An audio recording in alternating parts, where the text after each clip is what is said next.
spesimen sebanyak 23.519. Sehingga total spesimen yang telah kita periksa sampai dengan saat ini adalah 849.155 spesimen. Spesimen ini kita memeriksa dengan dua metode, yaitu menggunakan real-time PCR maupun dengan TCM. Dari pemeriksaan ini kita mendapatkan kasus positif terkonfirmasi sebanyak 1.624 orang. Sehingga akumulasi kasus positif yang kita dapatkan sampai dengan hari ini adalah 59.394 orang. Kalau kita lihat distribusinya, kasus konfirmasi positif yang didapatkan pada hari ini adalah sebagai berikut. Yang pertama untuk Jawa Timur, ada penambahan kasus baru sebanyak 374 orang. Namun juga melaporkan kasus yang sembuh sebanyak 192 orang. Kemudian DKI Jakarta hari ini melaporkan kasus terkonfirmasi baru adalah 190 orang dan kemudian kasus sembuh dilaporkan sebanyak 191 orang.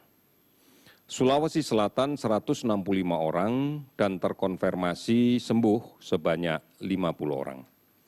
Kemudian Jawa Tengah 153 orang dan kasus terkonfirmasi sembuh adalah 98 orang.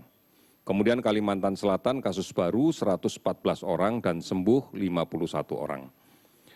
Ada beberapa hal yang menarik di dalam kaitan dengan kita lihat kasus sembuh. Banten hari ini melaporkan hanya ada 8 konfirmasi kasus positif, namun yang sembuh sebanyak 222 orang. Kemudian Kalimantan Timur juga demikian, hari ini melaporkan ada 6 kasus baru namun ada 14 yang sembuh. Kemudian Riau, kasus baru hanya 1 orang, namun dilaporkan konfirmasi sembuh ada 10 orang. Kalimantan Utara hari ini tidak ada kasus baru, namun dilaporkan ada 6 kasus yang sembuh. Total yang sembuh hari ini adalah 1.072 orang. Sehingga totalnya akumulasi jumlah sembuh adalah menjadi 26.667 orang. Saudara-saudara, gambaran ini menunjukkan bahwa kasus sembuh adalah akan terus bertambah dari waktu ke waktu. Ada 18 provinsi yang hari ini melaporkan penambahan kasus baru di bawah 10 orang, bahkan ada 6 provinsi tanpa ada penambahan kasus baru. Di antaranya adalah Aceh, Bangka Belitung, Jambi, Kalimantan Barat, Kalimantan Utara, dan Sulawesi Tengah. Jika kita melihat jumlah kasus positif yang terkonfirmasi, ini setelah kami lakukan analisa berdasarkan tingkat hunian rumah sakit, maka kita lihat bahwa tidak ada penambahan signifikan dari penambahan jumlah hunian rumah sakit. Kita masih bisa mempertahankan tingkat hunian rata-rata nasional di kisaran 55,5%. Artinya baru separuh kapasitas yang digunakan. Jumlah kasus konfirmasi positif ini didapatkan dari hasil tracing yang secara agresif kita lakukan, ditambah juga dengan jumlah testing yang semakin masif kita lakukan. Dan sebagian dari kasus-kasus yang terkonfirmasi positif ini adalah kasus yang tidak memiliki indikasi untuk dirawat di rumah sakit. Sehingga kita menyarankan untuk melaksanakan isolasi secara mandiri. Ini yang menjadi penting untuk kita perhatikan bahwa penambahan kasus yang demikian banyak tidak selalu dimaknai dengan penambahan jumlah pasien yang harus dirawat di rumah sakit. Saudara-saudara, hari ini dilaporkan 53 orang meninggal sehingga totalnya menjadi 2.987 orang. Jumlah kabupaten kota yang terdampak adalah 452 kabupaten kota di 34 provinsi. Kita masih melakukan pemantauan untuk kasus ODP sebanyak 40.778 orang. Sementara pasien dalam pengawasan yang terus kita lakukan pengawasan ketat adalah sebanyak 13.359 orang. Saudara-saudara, ini harus menjadi perhatian kita bersama, bahwa melaksanakan protokol kesehatan dengan ketat, dengan disiplin, adalah upaya yang bisa kita lakukan secara bersama-sama untuk memutuskan rantai penularan COVID-19 ini. Karena dengan kita bisa mengimplementasikan secara disiplin protokol kesehatan ini, maka kita akan menjadi aman. Kita akan terlindung dari kemungkinan tertular. Dan kita bisa produktif kembali. Kita bisa melaksanakan aktivitas yang produktif. Inilah yang kemudian dalam istilah yang sering digunakan atau didengar oleh masyarakat sebagai new normal. Ini bukan dimaknai bahwa kita sudah normal kembali. Dalam artian new normal adalah kita merubah kebiasaan-kebiasaan yang dahulu kita anggap normal. Karena saat itu ancaman COVID-19 belum ada. Jika kita memahami betul bagaimana mekanisme penularan COVID-19 ini, yang ditularkan oleh orang yang positif di dalam tubuhnya dan kemudian batuk, bersin, berbicara, sehingga kemudian keluar droplet atau buliran-buliran kecil yang menyebar ke sekitarnya dan terhirup orang lain karena tidak menjaga jarak dan tidak menggunakan masker, maka besar kemungkinan orang itu akan tertular. Sehingga sekarang yang harus kita lakukan di dalam merubah kebiasaan kita yang dahulu kita katakan normal, sekarang tidak bisa lagi kita laksanakan.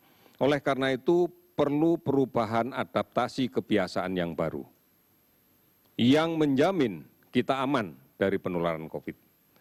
Di antaranya, menjaga jarak. Selalu diupayakan menjaga jarak fisik antara satu dengan yang lainnya, setidak-tidaknya pada jarak lebih dari 1 meter. Kemudian, menggunakan masker. Ini menjadi penting untuk melindungi kita dari kemungkinan terpapar secara langsung dari droplet, dari percikan ludah orang yang positif. Kita tidak pernah tahu pada saat berada di tempat publik, di luar rumah, kita tidak pernah tahu kita akan ketemu dengan orang yang membawa virus ini atau tidak. Oleh karena itu, menggunakan masker menjadi sesuatu yang penting. Baik untuk orang yang belum sakit dalam artian melindungi terhadap kemungkinan tertular, ataupun orang yang sakit tetapi tidak menyadari bahwa dirinya sakit untuk juga membatasi kemungkinan percikan droplet dia ke lingkungan sekitarnya. Inilah yang disebut dengan kebiasaan baru. Yang dulu mungkin jika kita ketemu dengan kawan yang baik, kita berjabat tangan, kita terbiasa untuk jaraknya dekat, berbisik-bisik mungkin. Sekarang ini semuanya harus kita hindari, karena ini adalah jalan untuk kemungkinan tertular. Saudara-saudara, mencuci tangan dengan menggunakan air sabun, ini menjadi sesuatu yang penting, dan inilah cara kita untuk kemudian membersihkan kemungkinan tangan kita tercemar oleh droplet orang lain yang mengenai benda-benda di sekitar kita. Kita menyadari betul pada kondisi tertentu kadang-kadang menjaga jarak menjadi sesuatu yang sulit. Misalnya berada di transportasi umum, misalnya di angkutan kota, di angkot dengan jarak duduk yang berhadapan-hadapan tidak lebih dari 1 meter. Di saat inilah maka segera gunakan masker, cuci tangan dengan menggunakan sabun dan air yang mengalir. Kebiasaan ini harus menjadi sesuatu yang bisa kita budayakan di tengah-tengah lingkungan keluarga kita. Oleh karena itu, orang tua adalah teladan bagi keluarganya, yang mengajarkan secara terus-menerus dan penuh kesabaran kepada anak-anaknya, agar ini menjadi budaya yang baru, sehingga kita bisa terhindar dari penularan COVID-19 ini. Saudara-saudara, inilah yang menjadi upaya yang bisa kita lakukan. Semua bangsa di seluruh dunia pun melakukan hal yang sama. Karena permasalahan ini belum bisa kita atasi dengan memberikan kekebalan buatan melalui vaksin. Proses pembuatan vaksin terus dilakukan oleh para ahli. Sampai saat ini masih belum kita temukan. Oleh karena itu, mari kita harus aman dari COVID dan produktif. Tidak ada pilihan yang lain. Karena inilah yang kemudian bisa kita gunakan agar kehidupan ini tetap bisa berjalan secara wajar. Kita pasti bisa melakukan ini. Terima kasih, selamat sore.